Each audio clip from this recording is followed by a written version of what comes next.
이 시간 우리 함께 나눌 말씀은요. 베드로후서 2장 1절에서 3절입니다.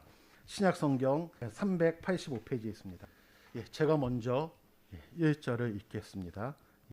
그러나 백성 가운데 또한 거짓 선지자들이 일어났었나니 이와 같이 너희 중에도 거짓 선생들이 있으리라.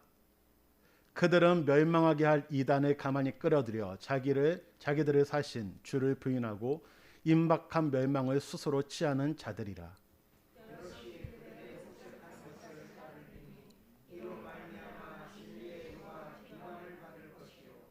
3절 함께 있습니다. 그들이 탐심으로써 지어낸 말을 가지고 너희로 이득을 삼으니 그들이 파는 옛적부터 지체하지 아니하며 그들의 멸망은 잠들지 아니하느니라. 아멘. 여기 좌우에 계신 분들, 앞뒤에 계신 분들과 사랑합니다 인사하겠습니다. 사랑합니다. 사랑합니다.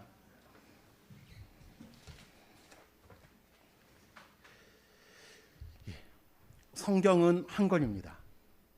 그런데 이 성경을 구약 39권과 신약 27권으로, 그리고 신약 27권은 복음서 4권, 역사서 1권, 그리고 서신서 21권과 예언서 1권으로 구분할 수 있습니다. 서신서는 말 그대로 편지입니다. 누가 그 편지를 썼는가에 따라서 바울 서신 13권과 일반 서신 또는 공동 서신 8권으로 구분합니다. 바울 서신 같은 경우는 수신자, 그리고 일반 서신, 공동 서신 같은 경우는 발신자의 이름으로 되어 있습니다. 그래서 바울의 서신 같은 경우 바울이 고린도 교회에 보냈다면 고린도 전서 또는 후서, 또 만약에 데살로니가로 보냈다면 데살로니가 전서 후서, 디모데에게 보냈다면 디모데 전서 또는 후서, 이렇게 구분이 됩니다. 전후서는 우리가 이해하기 쉽게 먼저 보낸 것이 전서고 나중에 보낸 것이 후서라고 생각하면 되겠죠. 반면에 일반 서신, 공동 서신은 보낸 사람 이름, 베드로가 보냈으면 베드로 전후서, 만약에 야고보가 보냈으면 야고보서, 그리고 요한이 보냈으면 요한 1서, 2서, 3서, 이렇게 생각하면 됩니다. 그래서 우리가 요한 1서라고 하면 요한이 보냈구나, 또한 베드로 전후서 하면 베드로가 보냈구나 하면 되고요. 만약에 로마서다 그러면 바울이 로마에 보낸 편지구나, 또는 데살로니가 전서다 하면 바울이 데살로니가에 보냈구나, 이렇게 생각하면 됩니다. 예전에는 종이 편지나 엽서를 많이 보냈습니다. 그래서 저도 어렸을 때 보면 그 편지를 보냈던 기억이 있고, 편지를 받았을 경우 특히 이제 좋아하는 친구에게 편지를 받으면 간직하지 않습니까? 그런데 시간이 지나면서 종이 편지나 엽서는 없어지고 일반적으로 많은 분들이 전자 메일이나 전자 엽서를 보냅니다. 그러다가 지금은 우리가 카톡이나 문자를 통해서 연락을 주고받고 하죠. 그래서인지 어버이날이나 스승의날 때 편지를 받거나 엽서를 받으면, 또한 카드를 받으면 뭔가 감동이 있습니다. 저는 우리 성도님들께서도 사랑하는 가족들에게 또는 친구들에게 가끔씩이라도 편지나 아니면 엽서를 이렇게 보내주면, 또는 카드를 보내주면 좋지 않을까라는 생각을 한번 해봅니다. 편지를 쓸 때 이유가 있습니다. 우리가 이유 없이 편지를 쓰진 않죠. 마찬가지로 바울 서신과 공동 서신도 편지를 쓴 이유가 있는데 크게 2가지로 볼 수 있습니다. 첫 번째는 외부적인 요소로서 고난이 있으니 잘 견디라는 이 의미, 잘 견디라고 이야기를 합니다. 먼저 유대인으로부터 오는 핍박들이 있었습니다.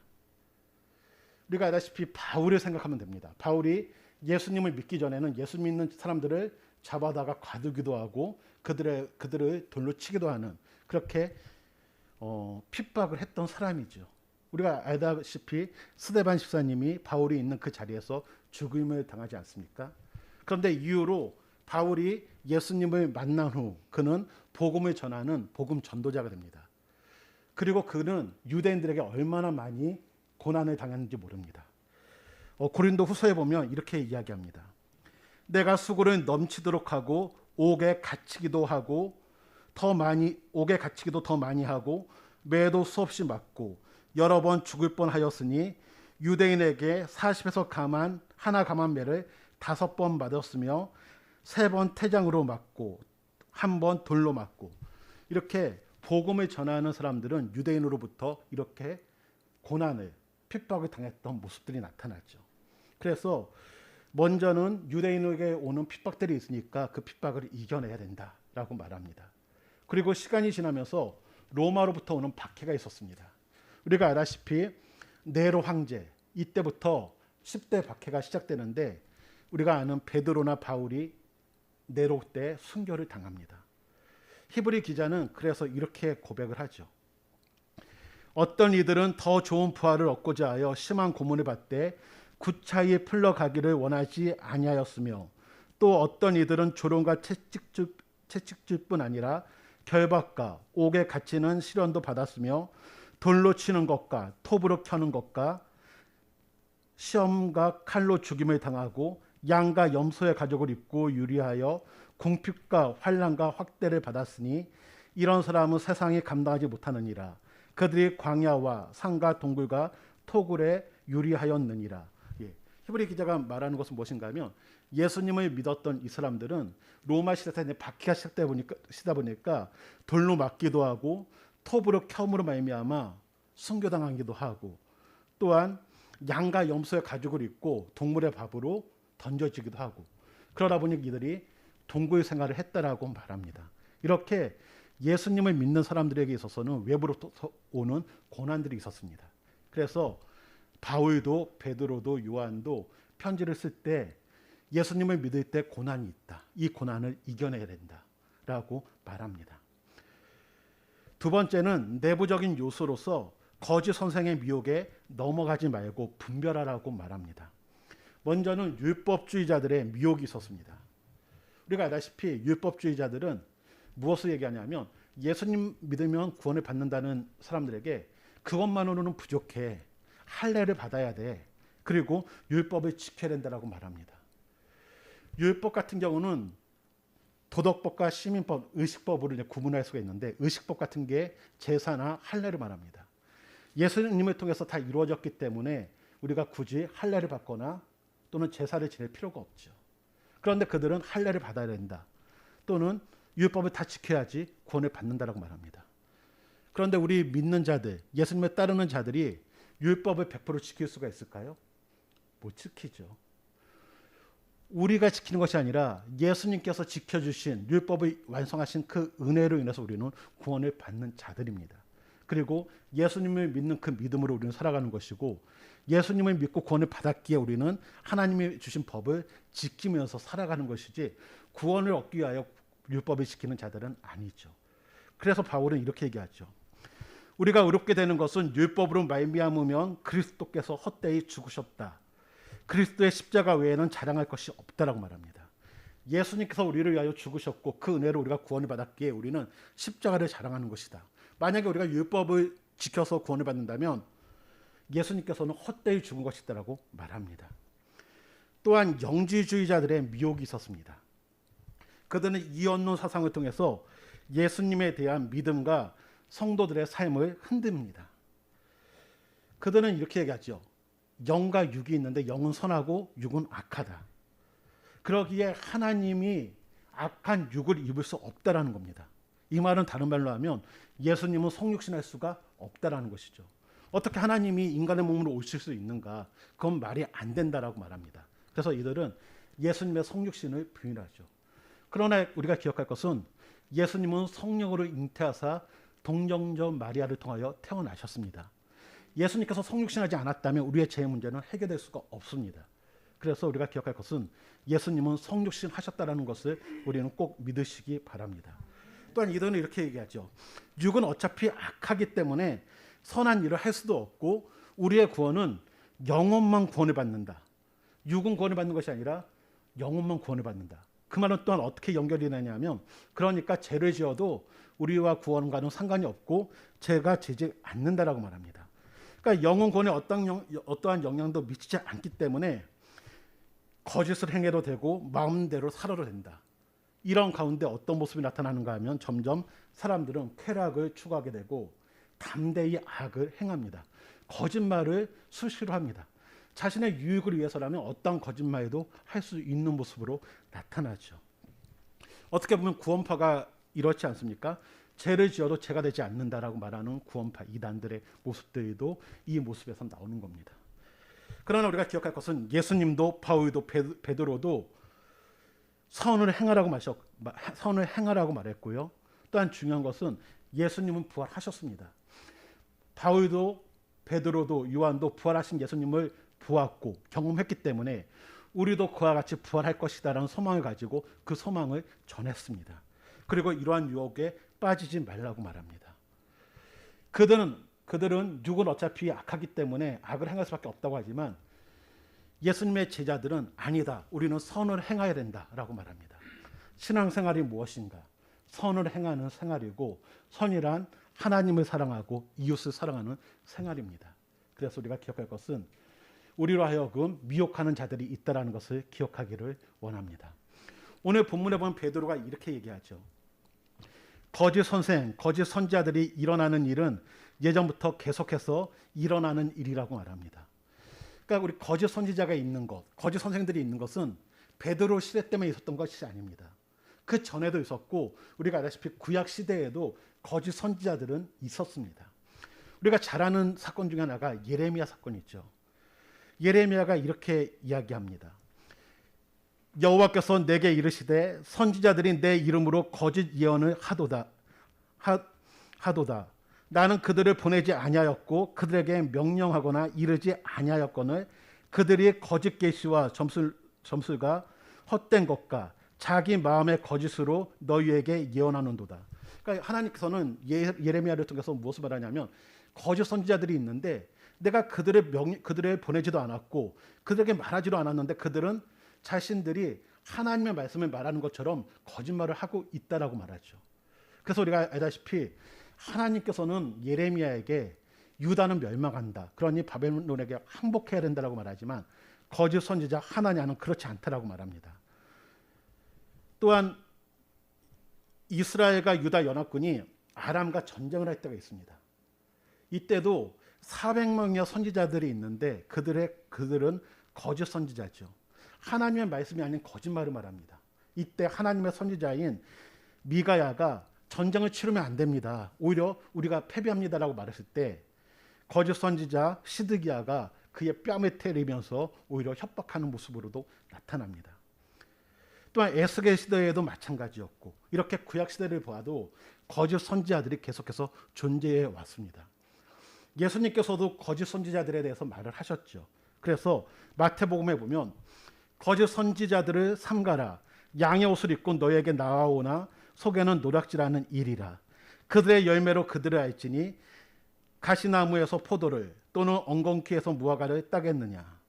또한 마가복음에는요. 예수께서 이르시되 너희가 사람의 미혹을 받지 않도록 주의하라.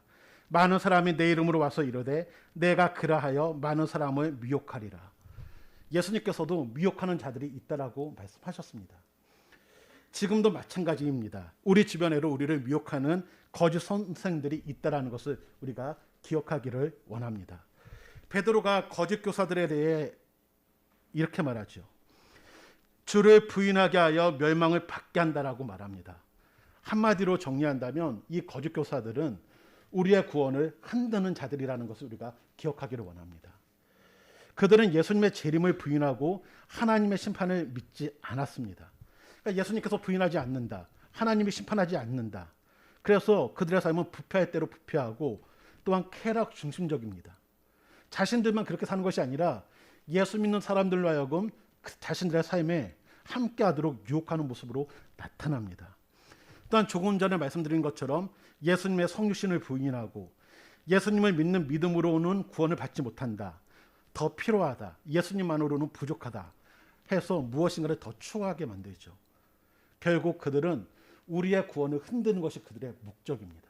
그러기 우리 성도님들, 이단들은 거짓 교사들은 우리의 구원을 흔든다는 것을 우리가 기억하기를 원합니다. 왜냐하면 우리의 구원의 문제가 흔들리면요, 우리의 신앙은 무너질 수밖에 없습니다. 그러기 우리 성도님들 다시 한번 기억할 것은 하나님의 은혜로 말미암아 예수 그리스도를 믿는 그 믿음이 우리를 구원한 줄 믿습니다. 예수님 한 분만으로 충분하다는 사실을 기억하기를 원합니다.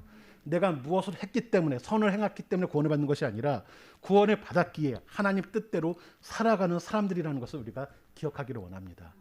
그것은 큰 차이가 있습니다. 내가 무엇을 했기 때문에 구원을 받는 것과 내가 구원을 받았기에 이것을 한다는 것은 차이가 있죠. 그러기에 우리가 예배를 드리고 우리가 봉사를 하고 섬기는 것은 바로 구원을 받은 백성이기 때문에 하나님이 기뻐하는 일을 하는 것이지 내가 그것을 통해서 구원을 이루기 위한 것이 아니라는 것을 다시 한번 정리할 수 있는 시간이 되기를 원합니다. 성도들의 구원을 흔들기 위해서 때로는 이들은 전하는 자들을 흔들기도 합니다. 그러니까 예수님을 흔들기로 했지만 복음을 흔들기로 했지만 이제는 전하는 자들을 흔들기도 합니다. 그래서 우리가 알다시피 갈라디아 교회를 보면 교회에서 바울이 자신의 사도성에 대해서 먼저 이야기하지 않습니까? 또는 바울의 많은 교회 편지를 보낼 때 보면 자신의 사도성에 대해서 증명을 합니다. 왜냐하면 이단들이 또는 거짓 교사들이 바울이 왜 사도냐? 바울은 사도가 아니야라고 말합니다.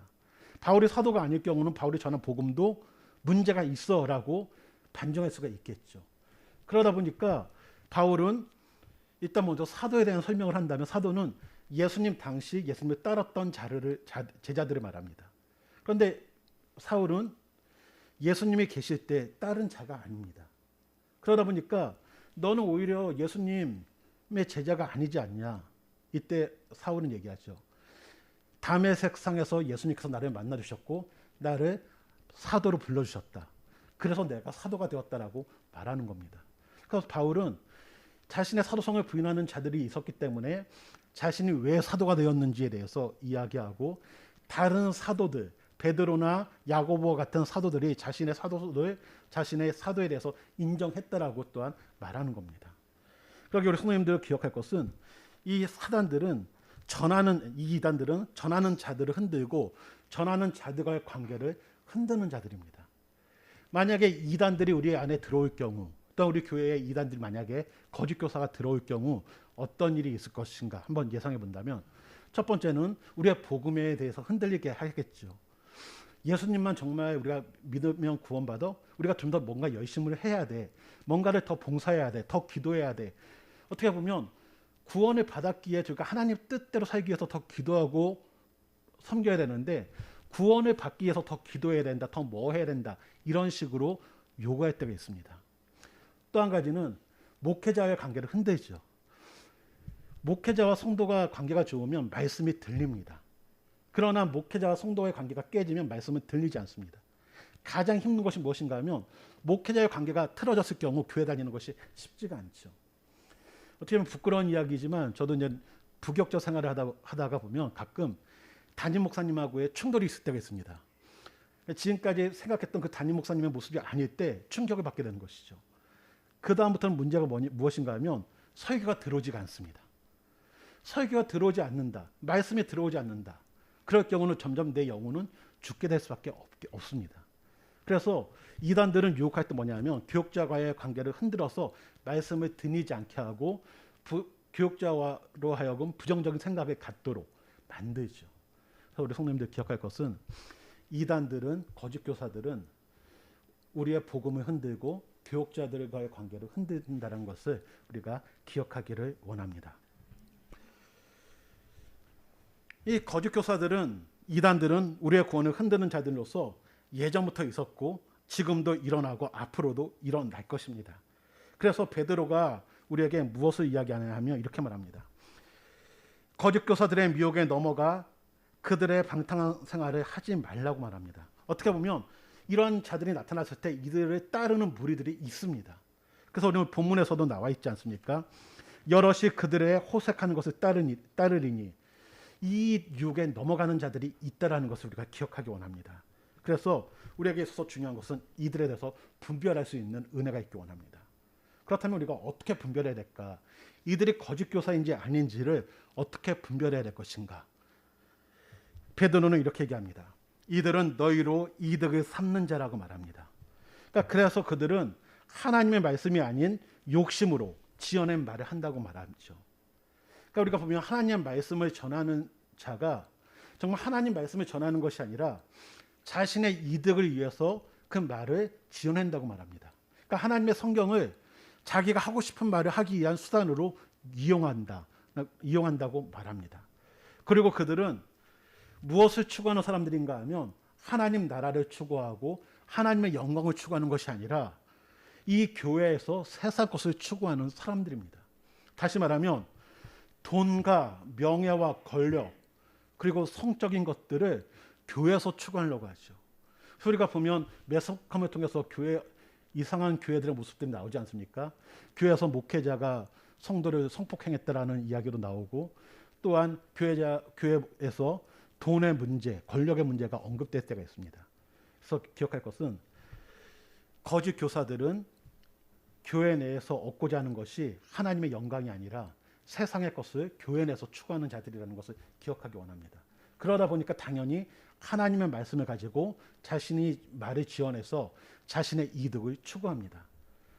그래서 우리가 구분할 수 있는 방법을 크게 세 가지로 생각해 본다면, 첫 번째는 성도를 사랑하는가 이용하는가 생각하기 원합니다.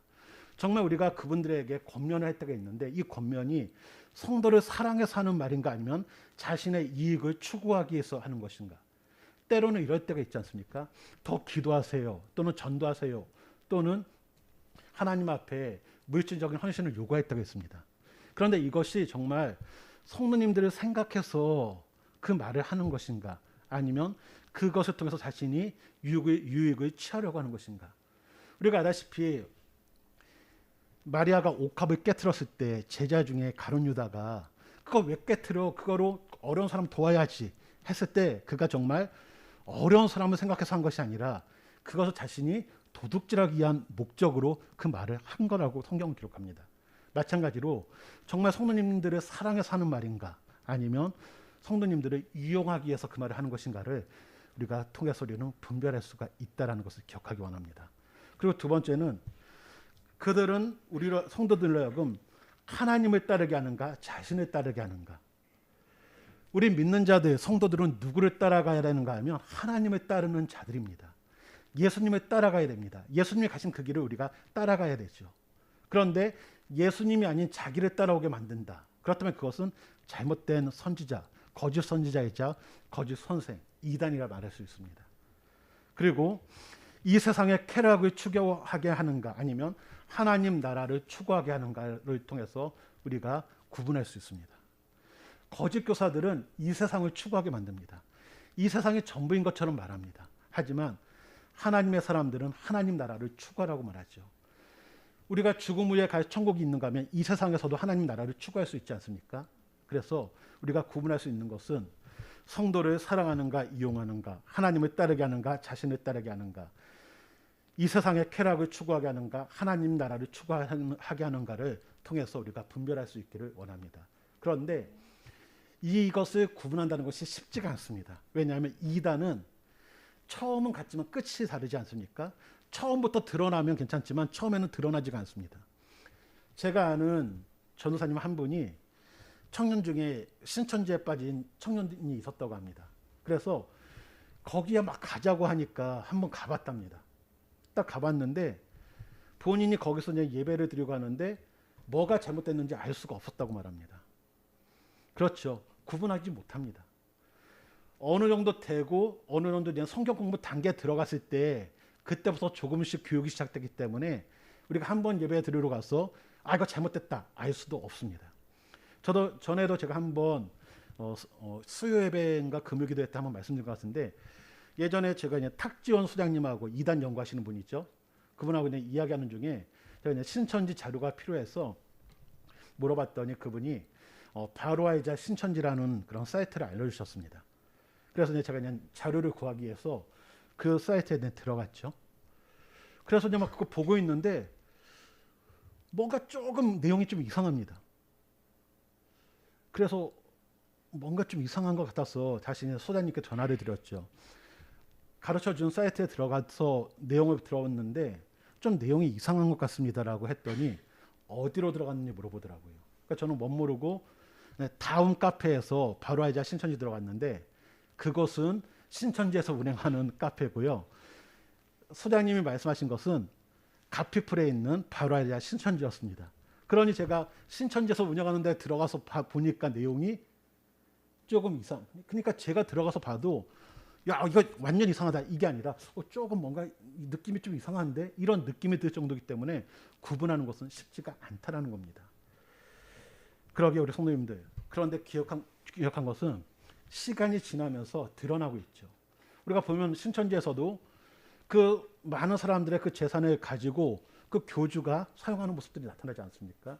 그래서 우리가 볼 것은 정말 그들이 성도를 만약에 사랑한다면 그런 행동을 할 수가 없습니다. 그래서 성도를 사랑하는가, 사용하는가, 하나님을 따르게 하는가, 자신을 따르게 하는가. 전에도 말씀드렸듯이 우리의 목자 되시는 분은 예수님이신 줄 믿습니다. 성도는 하나님의 양입니다. 목회자들의 양이 아니죠. 그렇다면 목회자는 누구인가? 전에도 말씀드렸지만 목회자는 예수님을 잘 따라가도록 돕는 약간의 표현이 조금 그럴 수 있겠지만 저는 목양견이 아닐까라는 생각을 한번 해봅니다. 그러니까 성도님들이 양이라면 먼저 가고 있는 양일 수도 있고 또는 뒤에서 도와주는 양일 수도 있습니다. 그러나 양이 아닌 다른 동물로 비유한다면 오히려 목양견이 아닐까.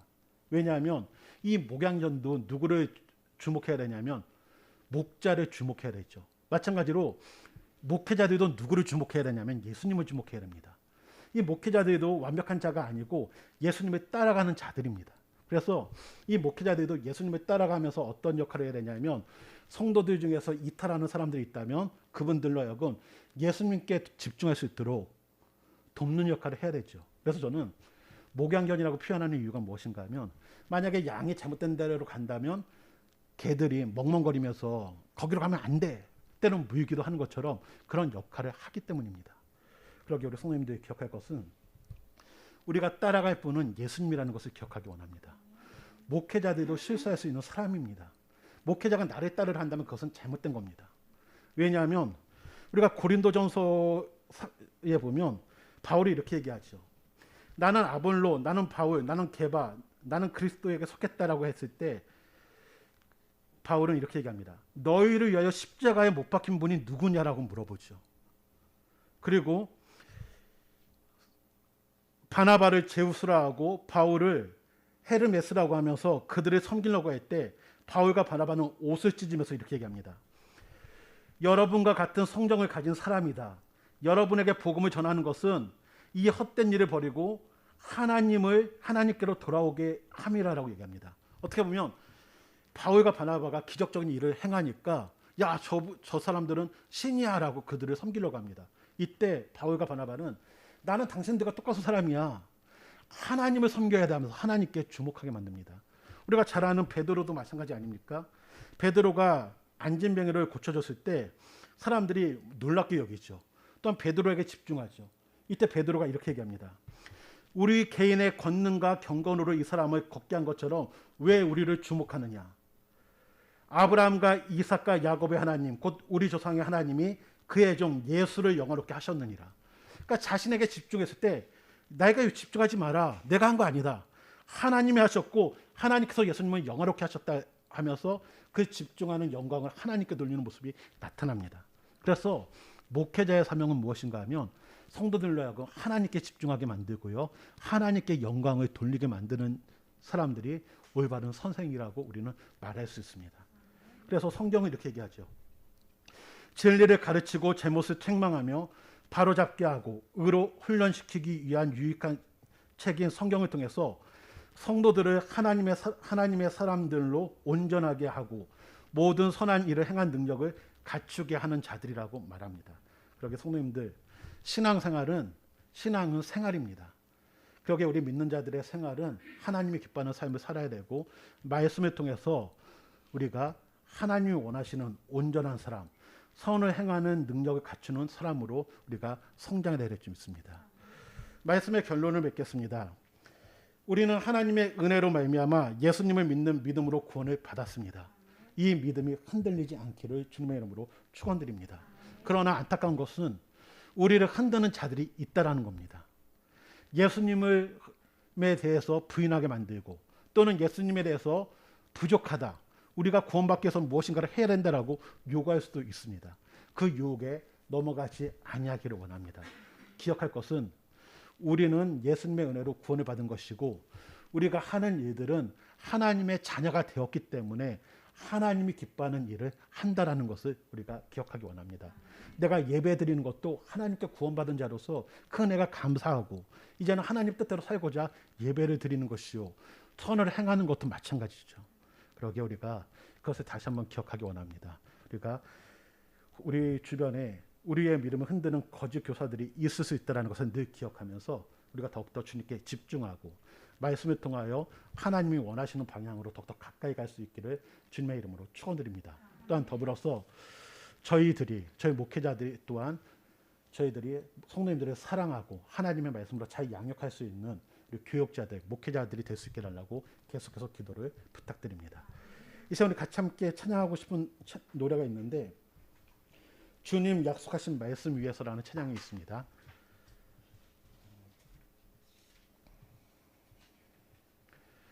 우리 같이 찬양합니다.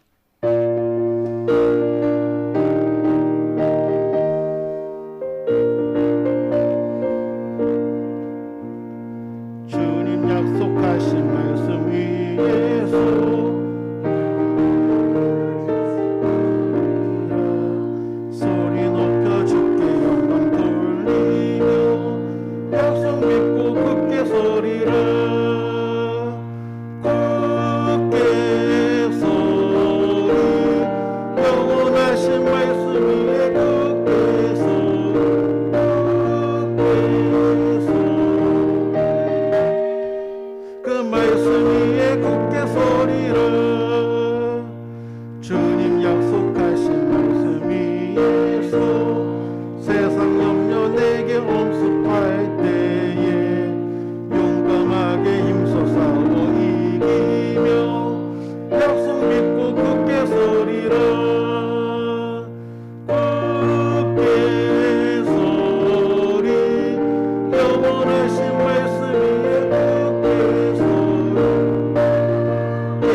우리는 예수님의 그 십자가의 은혜로 구원을 받았습니다. 너 이렇게 하면 구원 못 받아, 이렇게 협박함으로 말미암아 자신을 따라오게 하는 자들이 있다면 그것은 거짓 선생들이죠. 우리는 하나님의 은혜로 구원을 받은 자들이기에 이제 구원 받은 자로서 예수님이 가지신 그 영광스러운 길 또는 그 사랑을 행하면서 가는 사람들입니다. 그러기에 우리가 다시 한번 기억하면서 기도하기 원하는 것은 하나님, 내가 예수님으로 인하여 구원을 받았다는 이 믿음 흔들리지 않게 해달라고, 그리고 이제는 구원받은 자로서 그리스도의 향기를 드러낼 수 있도록 하나님께서 사랑하라 하셨기에 하나님을 사랑하고 이웃을 사랑하는 그 모습들이 우리 삶 가운데 나타날 수 있게 해달라고, 또한 우리를 흔드는 자들이 있다면 우리가 분별하고 그 미혹에 넘어가지 않게 해달라고 이 시간 우리의 신앙을 놓고 같이 한번 기도하겠습니다. 기도합니다.